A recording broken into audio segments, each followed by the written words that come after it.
Most difficult lyric challenge I ever had. I wanted to write a song in memory of my father that had passed away. Because he just passed away not too long before. Most everybody knows that story. Yes, I would give everything I own. It's one of the most beautiful love songs of the 1970s. A soft voice, a gentle melody, and words that feel like a letter to someone you once loved. You sheltered me from harm, kept me warm. You gave my life to me, set me free. When Everything I Own by Bread hit the airwaves in 1972, millions of listeners instantly thought they knew what it meant. The finest years I ever knew. They heard a man singing about lost romance, heartbreak, longing, the ache of someone walking away. But they were wrong. Because David Gates, the man who wrote and sang it, wasn't thinking about a woman at all. He was thinking about his father, the quiet man who had stood behind him from the very beginning, believing in him long before the world ever did. And by the time the song became a hit, that man was already gone. David Gates had grown up in Tulsa, Oklahoma, the son of a band director and a piano teacher. Music was the language spoken in his home. His father, Clarence Gates, taught at the local high school, and his mother, Wanda, gave piano lessons to neighborhood kids. From the moment David touched a guitar, his father saw something in him, a spark. And even when money was tight, he found ways to keep that spark alive. He helped David buy his first instruments. He encouraged him to form a high school band. He even helped him get early gigs, small-town dances, local fairs, anywhere his son could play. But when David announced that he wanted to move to Los Angeles to chase a dream in music, his father hesitated. It wasn't because he doubted his son's talent, it was because he knew the world could be cruel to dreamers. Still, he didn't say no. Instead, he gave his blessing, knowing he might never see the dream come true. David Gates left Tulsa with nothing but his guitar, his notebooks, and the quiet confidence of a man raised with love. And for years he struggled, writing songs for other artists, arranging for studio sessions, doing anything to survive. He worked behind the scenes on recordings for the Monkees, Elvis Presley, and Brian Wilson, but he wasn't yet a star. His name was buried in liner notes, his voice unheard. Then came Bread. In 1968, Gates formed a band with Rob Royer and James Griffin. Their sound was softer than the psychedelic storm swirling through California at the time. While other bands screamed about revolution, Bread whispered about emotion. Their debut didn't make much noise, but in 1970, the song Make It With You changed everything. I'd like to make it with you. It became a hit, and suddenly, David Gates's voice, that warm, honest, almost fragile tone, was everywhere. He became known as the quiet poet of love songs, songs like If A Man Could Be Two Places at Once. Baby I'ma Want You, Baby, I'ma want you. Baby, I'ma need you. and Diary seemed to come from a man who had lived every heartbreak in the world. I found her diary underneath the tree. But there was one song he hadn't yet written. The one that would carry all the weight of the love he couldn't say out loud. When David's father passed away, he was still fighting to prove himself in the music industry. He hadn't yet had his big success, and that haunted him. So when he finally made it, when the world was finally listening, he sat down at the piano, and everything he had held inside came pouring out. He thought about his father's face, about the nights his dad had waited up for him after gigs, about the gentle voice that had told him, "Keep going, son, you've got something special." He realized that the one person he had wanted to impress the most wasn't there to hear it, and so he wrote a goodbye. Not a tearful letter, not a eulogy, but a song that would sound like a love song because it was, just not the kind people expected. When Bread released Everything I Own in 1972, listeners connected instantly. But taking them all for granted.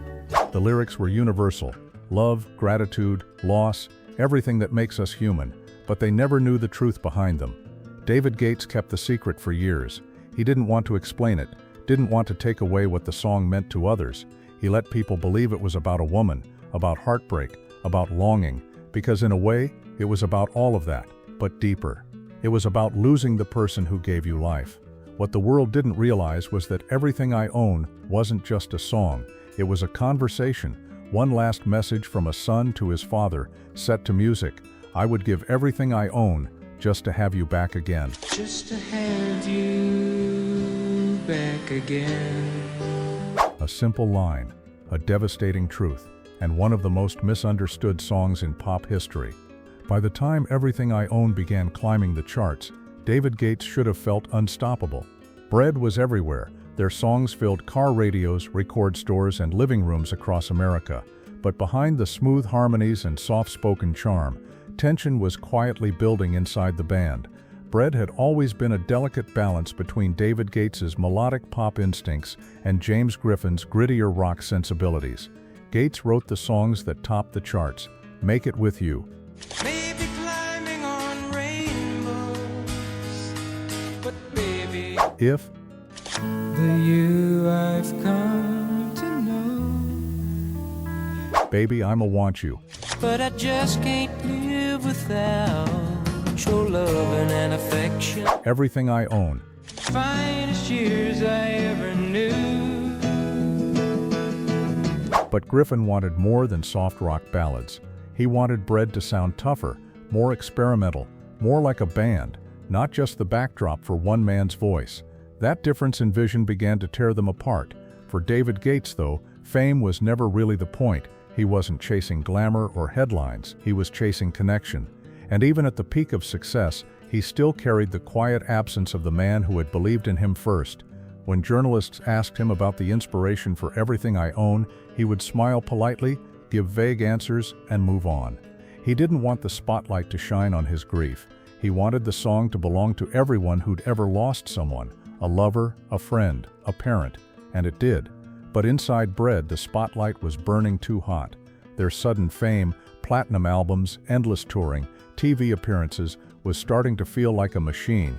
Gates, ever the perfectionist, handled much of the songwriting, production, and arrangement. Griffin and other members began to feel left behind. By 1973, Bread had become what no one expected, a soft rock band at war with itself. In interviews years later, David Gates would describe those days as bittersweet. He loved the music they made, but he could feel something slipping away, not just friendship, but purpose. He once said, "When you start out, you're just trying to make something honest. Somewhere along the line, the business changes you." And so, after a string of hits, Bread broke up in 1973, right at the height of their fame. Fans were devastated, critics were confused, but David Gates, he was quietly relieved. He needed to breathe again, to write from the heart without compromise. And in the years that followed, he went solo. His first solo album, First, came out in 1973, and later Goodbye Girl in 1978, which gave him another hit.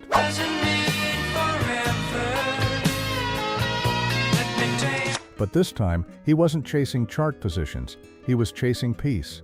Still, something about Everything I Own kept haunting him. I would give everything I own. It wasn't just a song, it was a part of his life that the world kept replaying. Every time he heard it on the radio, he thought of his father, of all the words he never said, of how millions of people were singing along, believing it was about heartbreak, when it was really about love in its purest form. Ironically, while Bread's version became a soft rock classic in America, Everything I Own took on a whole new life overseas. In 1974, Ken Booth, a Jamaican reggae singer, recorded his own version. His voice was raw, soulful, and full of ache. I would give anything I own. That cover topped the UK charts, turning the song into a global anthem of loss and devotion. Years later, Boy George would revive it again in 1987, his version inspired by his own father.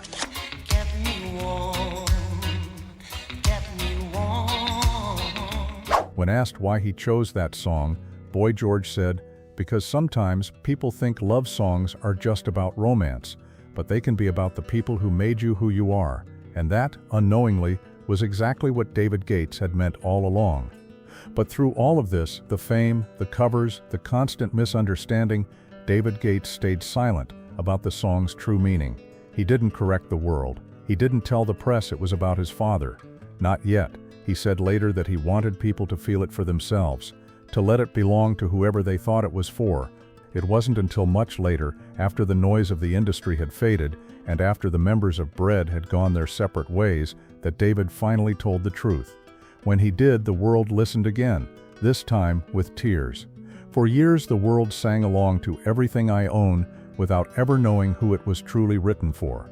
Couples danced to it at weddings. Radio DJs introduced it as one of the greatest love songs of all time. And in every corner of the world, people heard romance in its lyrics. But for David Gates, it was always something else, something too sacred to explain. That changed in the late 1980s.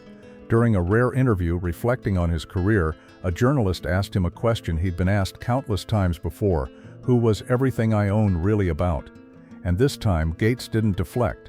He looked down for a moment, then quietly said, "It's about my father. He did everything for me, and he never lived to see it happen." The interviewer was silent, so was the studio. David continued, "I wrote it thinking of all the things I never told him, how grateful I was, how much I loved him. It's a love song, yes, but it's not about a girl. It's about the man who gave me life." That revelation changed the way people heard the song forever. Suddenly, the words took on a new light.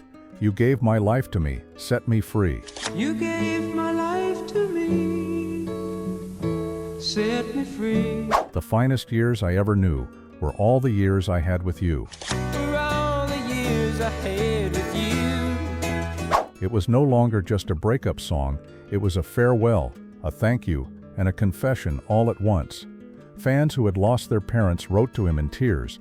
They told him that now they finally understood why the song felt so real, that it captured something they had never been able to put into words, the ache of missing someone who shaped you.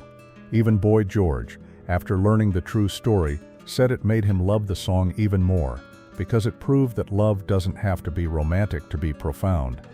After revealing the truth, Gates didn't do many more interviews. He had said what needed to be said, and maybe, after all those years, he finally felt at peace. He once explained, "When I wrote it, I was just trying to tell him how I felt, but he was gone. So I guess the song was my way of sending that message out into the world." Maybe he heard it somehow. That single moment, a quiet confession, spoken decades after the song's release, turned Everything I Own from a soft rock hit into something timeless. It wasn't just David Gates' story anymore. It became everyone's story, whoever wished for one more conversation, one more hug, one more day. As the years passed, David began stepping back from the industry. While other musicians chased reinvention, he sought stillness. He moved to a ranch in California with his wife Jo Rita, where he focused on raising their children and tending to the land. He said once that success was nice, but peace was better. And after all the noise of the 1970s, he found comfort in simplicity, open fields, family dinners, the sound of a guitar echoing softly through the house. Still, music never left him completely. From time to time, he'd perform at special events or release small projects. And when he sang Everything I Own again, decades later, his voice had changed.